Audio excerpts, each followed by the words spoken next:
new babe. So what's good, TMG fam? It's your boy L, and I'm back with another reaction. How y'all feel? Welcome back to the channel. Salute. Now listen, I know I've been seeing the comments. I'm reading them, seeing them. I know y'all been like, man, where's the scary stories been? Where's Mr. Nightmare? Where's the Newt's Top 5 or the Chills? As much as y'all love his voice. You know what I'm saying? Where are they at? I'm back with one, man, on this Sunday. But here's the caveat. If I release it and it's daylight outside, you cannot watch it until it's dark, all right? But normally I don't release until it's dark anyway, but depending on the time zone you're in, if it's not dark, you gotta wait till it's dark to watch it. You know what I'm saying? All right, that's the only thing. Let's get to it. This is 8 true Halloween horror stories to make your skin crawl. Let's go.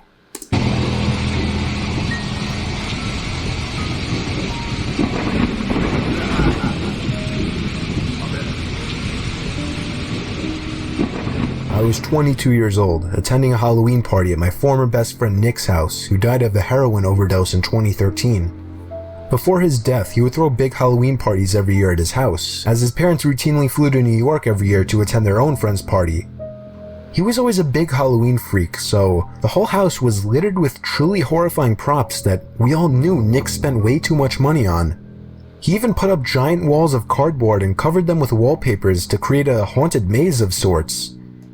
I want to keep this story PG-13 rated, so I'll skip the weed, beer, LSD, and sex and get right to the part where things got bad. I'll admit, we weren't in our right minds. None of us were. Anyone who came to Nick's parties knew what went down.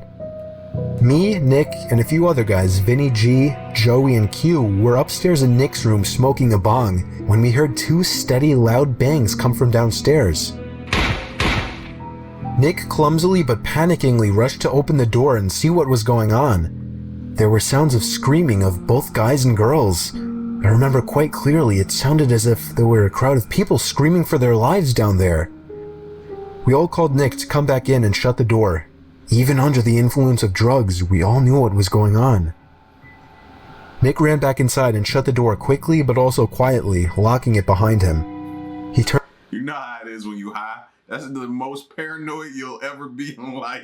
You're never more paranoid than you are when you're high. Turned to us and had on the facial expression of someone who had just witnessed murder. "What did you see? What's going on?" we all shouted at him. He told us to hide before anything else. We all knew why. From that point on, we didn't ask questions. Nick hid the lights and hid in the closet with Joey, while I hid under the bed with Q, and Vinny G hid in the storage box. We could hear the blasting music from downstairs turn off, followed by a grown man screaming at everyone to shut up. One unfortunate girl let out a scream of shock and fear, and after another bang, silence.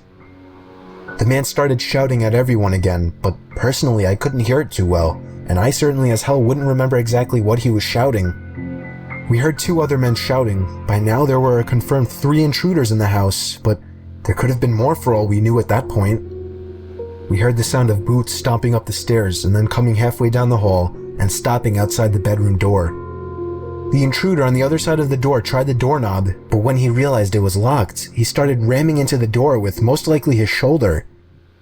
After a few failed attempts at that, the sound of a few shots to the doorknob were clearly enough to break the lock, allowing the door to swing open.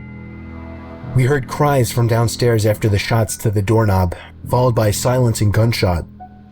Me and Nick had our hands on our mouths to shield our breathing noises.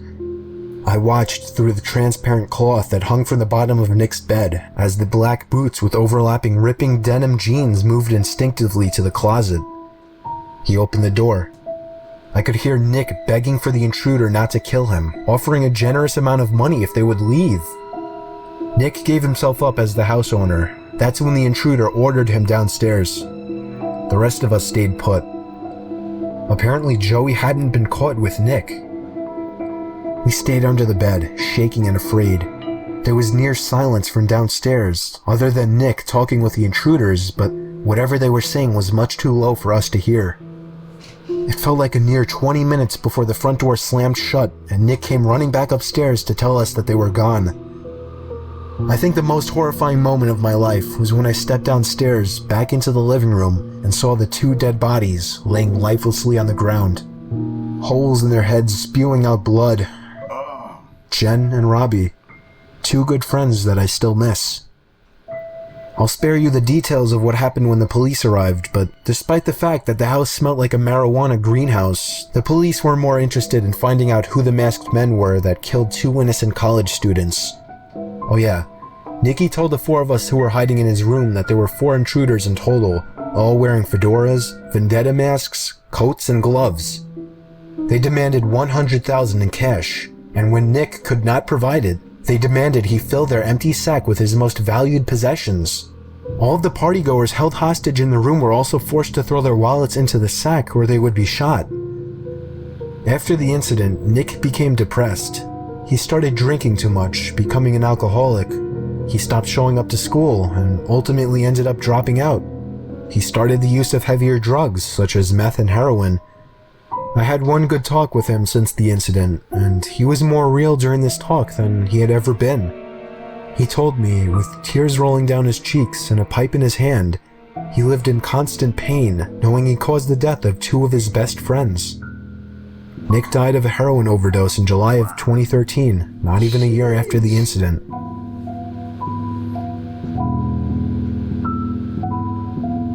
It was my first Halloween living in my own house. Bro, that could have been any one of us. How many of those parties you went to when you were in college? Some of you may be still in college.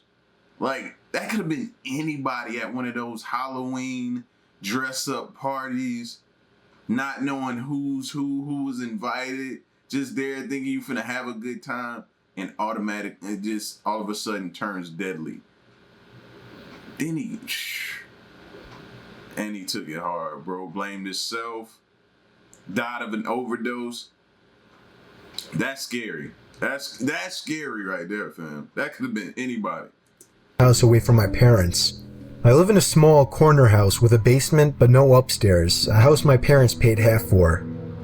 It was 11 o'clock at night. I was sitting in the living room watching scary Halloween movies when I found myself getting up to answer a knock at the door. But then I stopped and thought, who could be at the door at 11 p.m.? Surely there were no more trick-or-treaters out.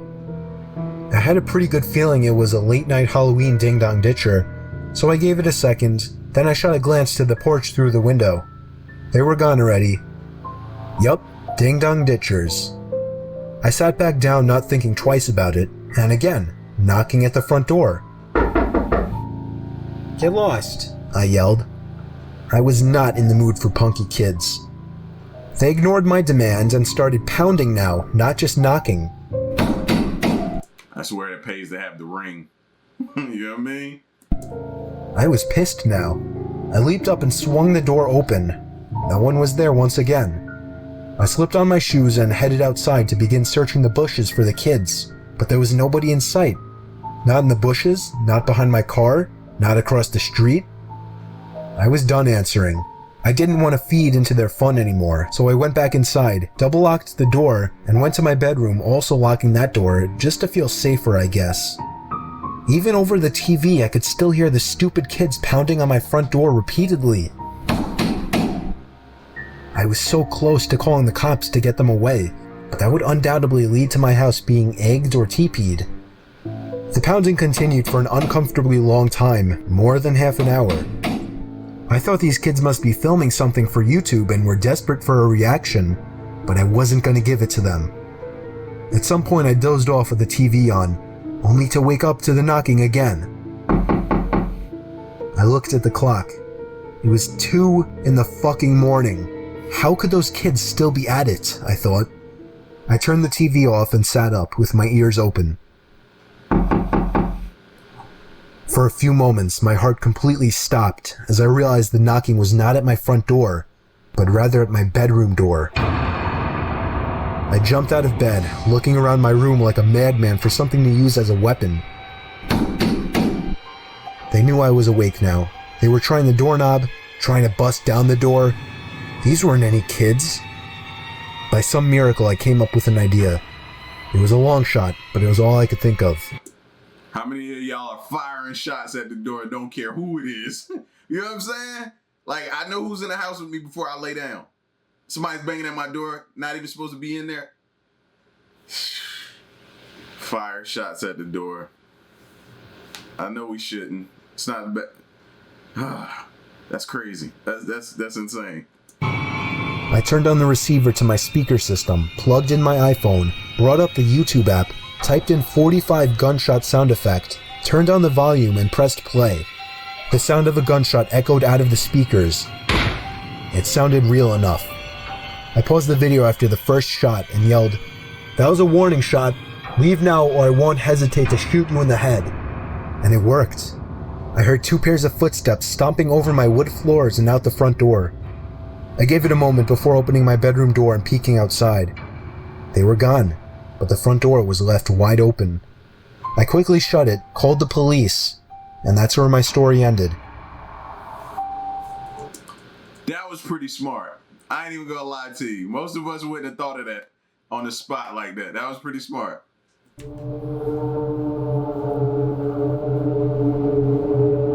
So I was never really a big Halloween person. Mostly because I grew up without many friends, and once I passed the age of 10, I couldn't use the excuse of going with my mom anymore. And it's not like I had friends to go with. So this last Halloween, I was 14 years old. I do have a little sister who's only 8, so my mom went trick-or-treating with her. My one really good friend, Steve, already had plans and I didn't want to impose, so it didn't seem like I'd be trick-or-treating this year. I felt a tiny part of me explode with happiness on the inside when my mom asked me to stay home and hand out candies. Now I felt like I had a job to do that didn't involve me trick-or-treating alone like a loser. My mom left with my sister at about 6 o'clock, about an hour after she got home from work. She told me to expect her back around 9, so I was relaxing on the couch in the living room, watching the scary movie marathon on AMC and occasionally answering the door to give candy to the kiddies. And while doing that, the kitchen phone began to ring. I remember the ringer was set so loud it actually made me jump. I picked up the phone, and the other end remained silent, except for a bit of fumbling and background noises. Sounds you'd expect when somebody's holding a phone. I think I said hello about 5 times before the person on the other end hung up. I just knew it was somebody pulling a Halloween prank call on me. What else could I do but ignore it? That worked well enough for the next few minutes of watching TV, answering the phone until the phone rang again. Same unknown number coming up on the caller ID. I wanted to see where this was going, so I picked it up once more. What? This time I could hear very faint breathing on the other end. "Alright, Steve, I know it's you," I said into the phone. They hung up. By this point, I didn't want to say I was scared, but I was for sure a bit uneasy. It was a long time before that phone rang again. It was getting later, darker, and the doorbell seemed to be ringing less and less. I was watching the original Friday the 13th when it happened again. The sound of that phone ringing had become sickening, as I knew who it would be, or rather, I didn't. For some reason, I gave in again and picked up. And once again... Y'all do know, like, for real, like, you don't have to answer the phone. You don't. You know what I mean? You pay the bill. You don't have to answer the phone. Just thought I should throw that out there. Silence.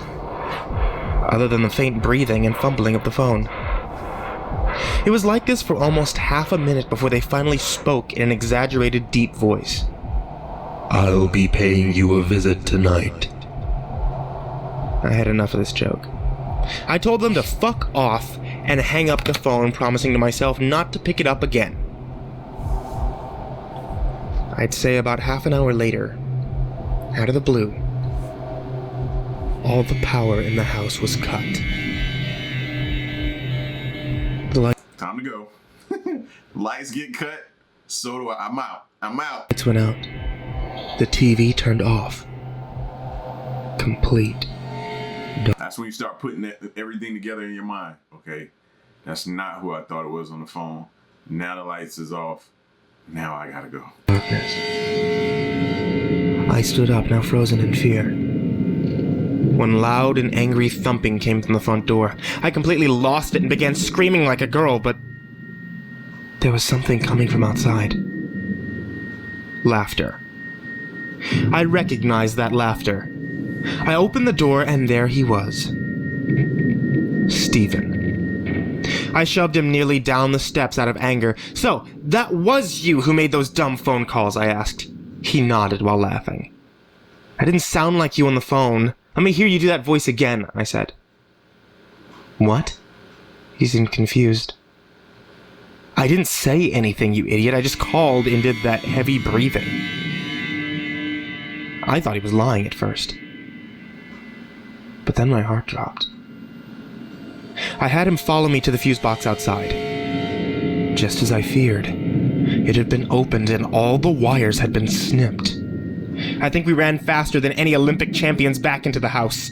I called my... Wait, what? Whoa. Back into the... What the...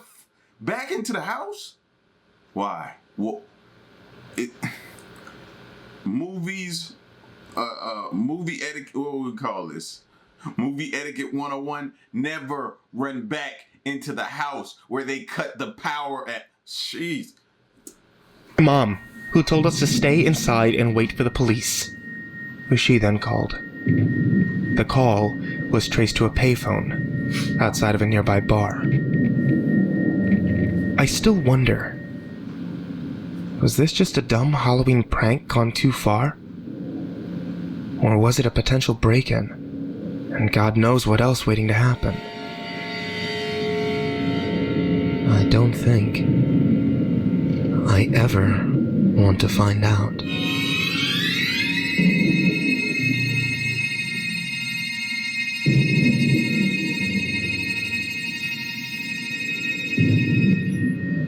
When I was younger, my friends and I went trick-or-treating every year. This one particular year, as we were trick-or-treating, we passed a man who stood still with a mask on, holding a lantern. As we walked past him, he turned his whole body around and followed us with his eyes. We were creeped out, but there were plenty of people around, so we made our way to the next house. My friends and I saw him over and over again, as we made our way from house to house, and he seemed to be following us in typical horror story form. We walked so slow, we couldn't figure out how he kept up with us. At one house, when we hadn't seen him for a while, we got our candy. As we turned around to walk back to the street, the masked man stood in the road waiting for us. Immediately, we knocked back on the door and told the owners of the house about it. The masked man continued walking down the street, and we didn't see him again that night. Later on, an adult friend of the family told us he saw a masked man hiding behind a tree, waving little kids over, and he only backed off when he threatened to call the police.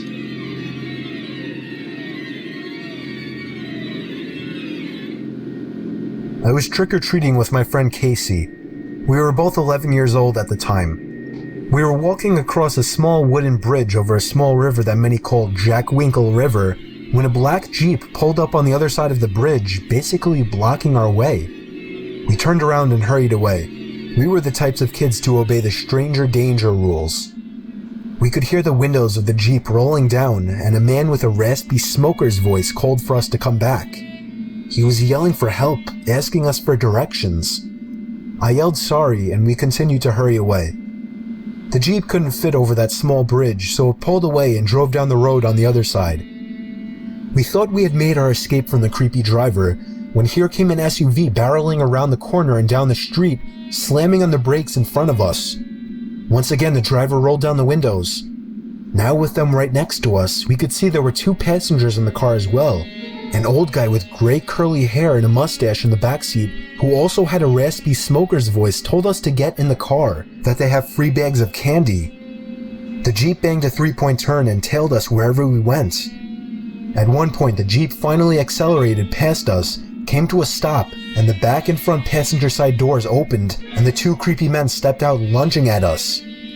I'm good. I was about to say, because I'm glad they ain't fall for that. Like, if anybody comes up to you, I'm speaking to teens and kids, or adults if it's the case, and they saying, I have a free bag of candy for you, Run like your life depends on it, because it does. Free bag of candy. Who still, like, are you serious? We dropped If that's not a dead giveaway. our bags of candy and ran straight for my house, which was in sight now. We rang the doorbell desperately at least 20 times.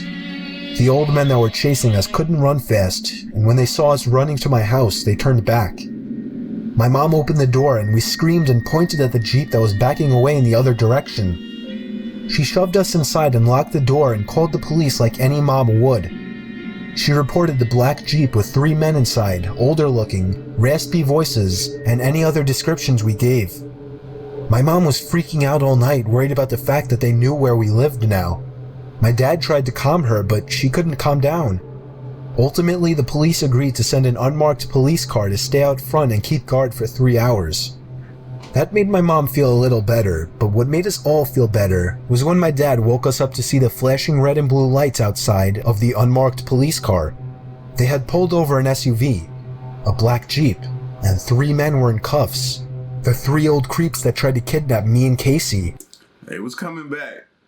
And that was smart of them to send them in an unmarked car. Most times you see them on TV, they come back in a marked car, like regular police car.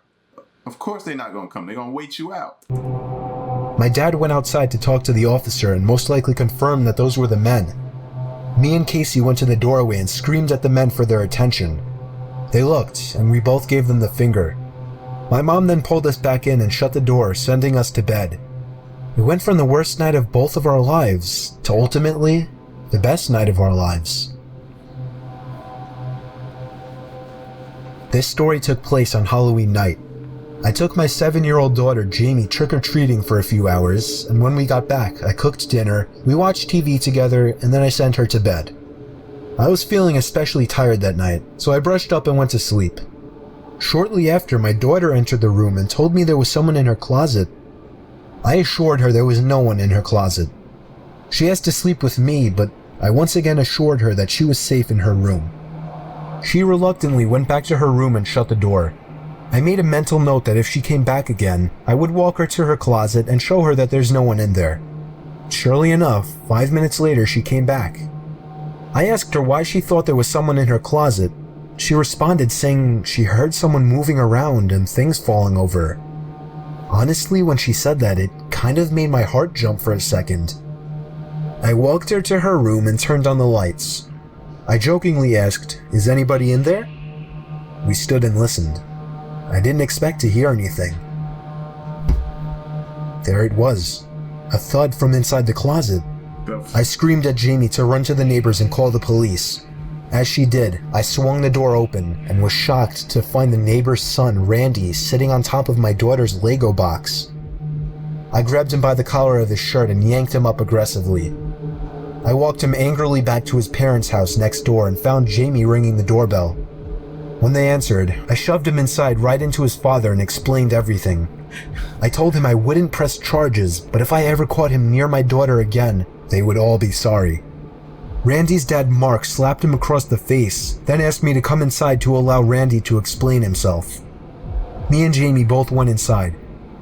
Apparently, while I was taking Jamie trick-or-treating, he had snuck into our house through an open window and hid in her closet with his friend Daryl.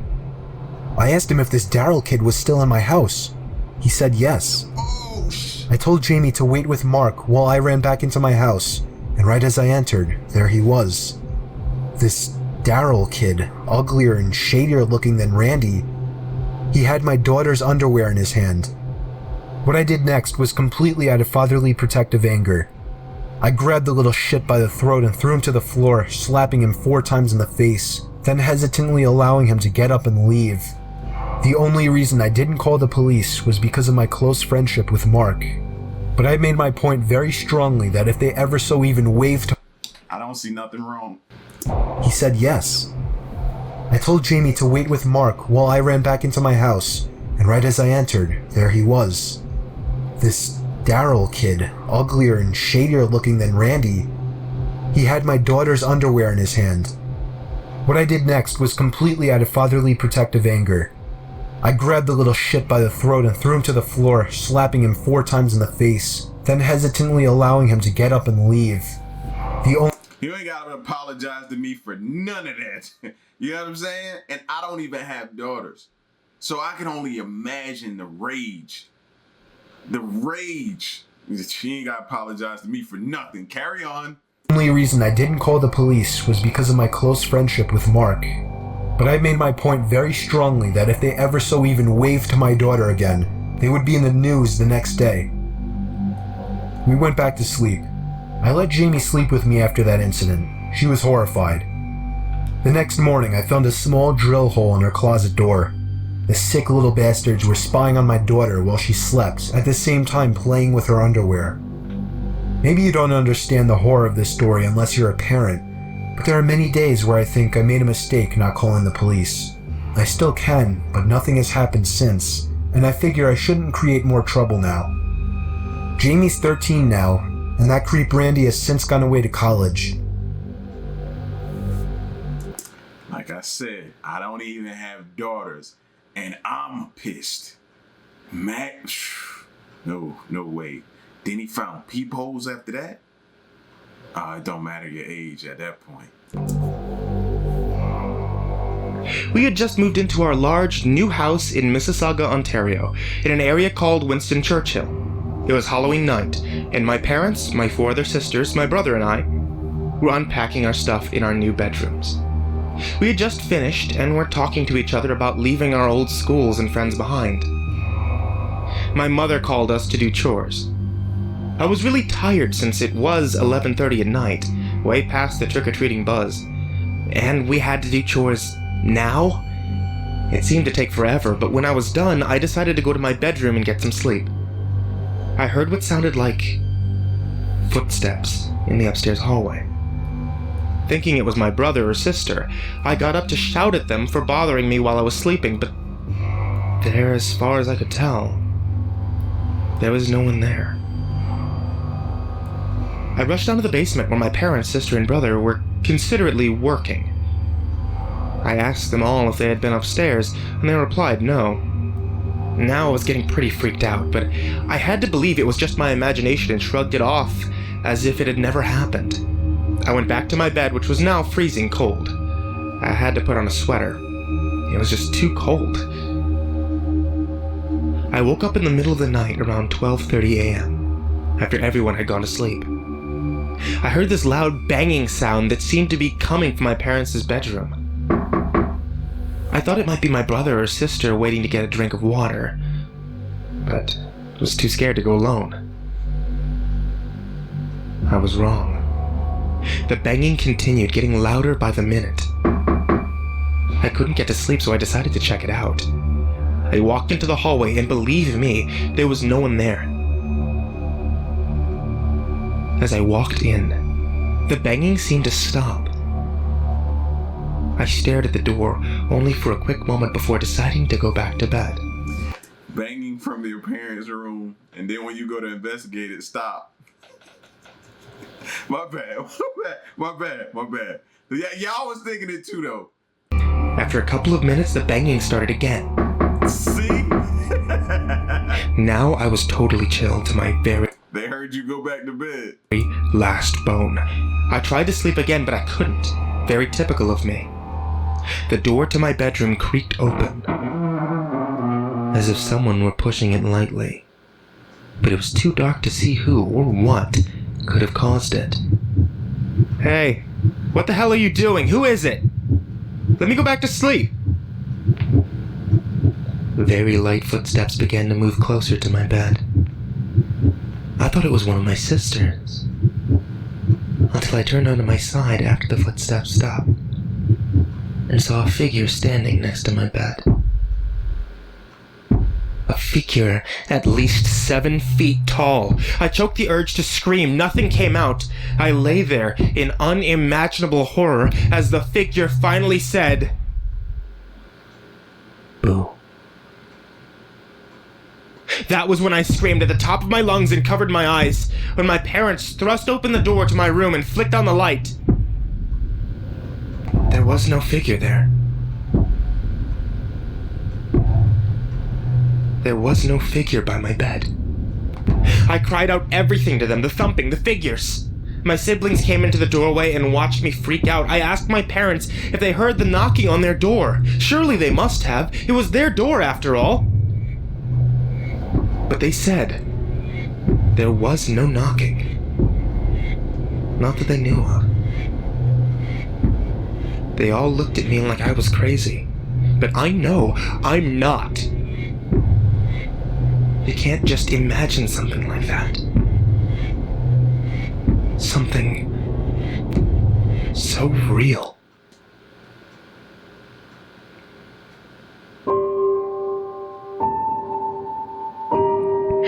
I'll never forget this night. I know I won't.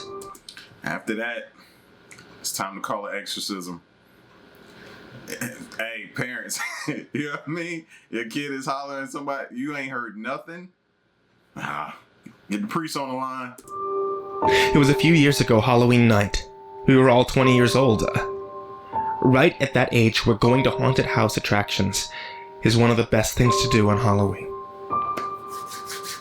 Yep. The attraction was called Scare House Journey to the Basement or something.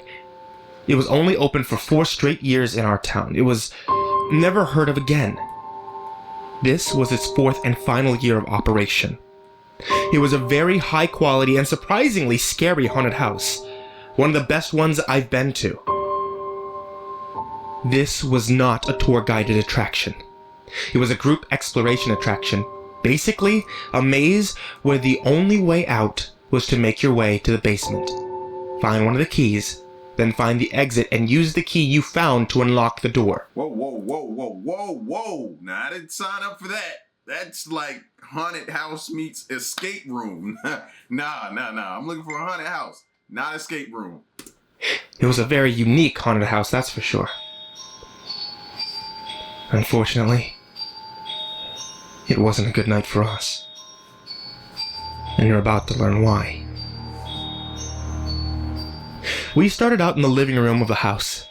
To give as much detail as I can about the room, there was a giant open coffin sitting right smack in the middle of the room. There were very convincing spiderwebs covering just about every inch of every corner of the room. All the furniture was antique and dusty looking, and of course, blood was stained on the creaky wood floor. We could tell right away this haunted house was going to be great. The next room was the dining room. That was where things got creepy. The rooms following the dining room were all very dimly lit by artificial lanterns hooked onto the walls. On several occasions, actors jumped out at us in horrifically convincing costumes as expected. And yet they still got me every time. We actually spent a lot of time going in circles trying to find the basement. This wasn't a real wide-open house. It was designed to be like a maze, with many rooms and fake doors. It took a long time for us to finally find the basement door, and I have to admit, I was nervous to go down there. It was completely pitch black down there. We started to think that it might have been an employees-only area where they kept props. I'm not doing it, bro. I'm not in a basement. I'm not doing it. No. It was just too dark down there to see. It was stated many times that no cell phones were allowed while in the attraction, so we couldn't use cell phone screens as lights. If we wanted to get out of there, we had no choice but to go down there. Each step created a creak more painful to the ears than fingernails scratching on a chalkboard. We were all laughing, telling each other how fucking freaked out we were. I had my hands out in front of me as if I was searching for anything in the complete darkness. I banged into somebody and apologized. Who was that? I asked, expecting it to be one of my friends. No. No answer. Whoever I just bumped into placed their hand on my shoulder, and I took off running and screaming while at the same time laughing. There was something so disturbing about being in that huge pitch-black basement, knowing someone was in there with us. One of my friends thankfully found a key on a desk in the corner of the room. We all ran back upstairs, back to the light, and found the exit door. The actual experience and process of getting through that maze of a haunted house was much longer than my story makes it out to be, but that's not where things got horrifying. Right outside the exit door was a small bin with a sign that said, "Drop keys here, please." That's how the staff would collect the keys and bring them back down to the basement. Halfway off the premises of the haunted house, the exit door opened, and a really tall person dressed in a black robe and bloody pig mask stepped out and started following in our direction.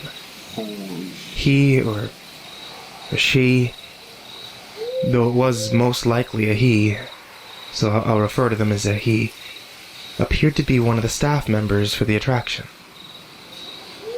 As we walked further away from the attraction, so did the guy in the costume. It seemed to all of us that he was following us by this point. One of my friends called, "We don't have the key if that's what you want. We dropped it in the little bin." But that didn't do the trick. Time to run. Time to run now. As a joke, we started running just to see if he would too, and he did. We stopped, and so did he. We stood still, and so did he. Why did you stop running? Never, ever stop running. At first it was funny, maybe it was just a joke. But as we got closer to my friend Eddie's house, we were starting to discuss if we should reveal where he lives to this guy. He had been following us for at least 5 blocks now, so if it was a joke, it had gone far enough. Eddie's parents were both home, so we felt safe to go inside. Still don't show him where you live, though, bro. You don't show him where you live. Apparently, Eddie's front door was broken, whatever that meant, so we had to go run back. We jokingly waved at the douchebag still following us and walked to Eddie's backyard, shutting the gate behind us. Wiping our feet on his welcome mat on the back door, we heard the gate open. The man emerged from behind the side of the house and began walking towards us once again. This time, much faster. Eddie opened the back door and called to his dad, telling him to get his gun. This seemed to grab the masked man's attention. He slowed down, turned his head to face Eddie. Eddie's dad emerged, angry as hell, and aimed his pistol at the masked coward. He raised his hands up and cried out for him not to shoot, that he's only 27. Eddie's dad told him to get lost and never come back. And the next time, he wouldn't think twice about pulling the trigger. No, don't let him go. What sense does that make? Personally, I wish Eddie's dad had made the guy get on his knees and take off the mask, then call the police. That guy got off too easily. For all we know, he could have been armed as well. Could have been armed as well, could come back, or could go right back to that haunted house and do it to another group. Like, no, you don't let him just go. We contacted the haunted house attraction, and they informed us that they had no such employee dressed in a pig mask.